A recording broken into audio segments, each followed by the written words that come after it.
Presiden Jokowi menerbitkan peraturan pemerintah pengganti Undang-Undang Nomor 2 Tahun 2017 tentang perubahan atas Undang-Undang Nomor 17 Tahun 2013 tentang organisasi kemasyarakatan atau Ormas.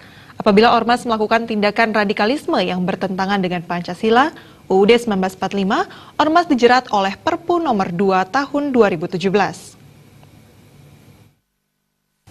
Presiden Jokowi menerbitkan peraturan pemerintah pengganti Undang-Undang Nomor 2 Tahun 2017 tentang perubahan atas Undang-Undang Nomor 17 Tahun 2013 tentang organisasi kemasyarakatan.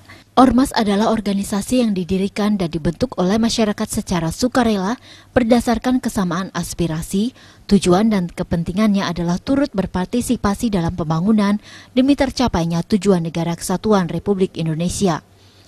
Dalam Perpu tersebut, Ormas dilarang menerima dan memberikan sumbangan dalam bentuk apapun yang bertentangan dengan undang-undang.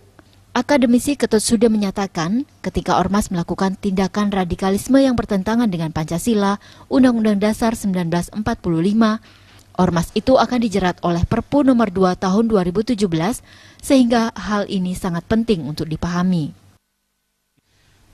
Saya kira sejauh apa yang dilakukan oleh ormas-ormas di Bali itu tidak bertentangan dengan ketentuan Perpu, saya kira tidak ada persoalan gitu ya. Jadi ketika ormas dimanapun ormas itu berada, ketika dia melakukan tindakan radikalisme lalu kemudian bertentangan dengan Pancasila, Undang-Undang Dasar 45 dan juga Negara Kesatuan Republik Indonesia, itu pasti akan dijerat oleh Perpu itu. Jadi intinya menurut pikiran saya, ketika ormas melakukan backing-backingan itu sejauh tidak bertentangan dengan undang-undang, tidak bertentangan dengan Perpu, dengan aturan-aturan atau undang-undang positif yang berlaku di negeri ini, saya kira tidak ada persoalan.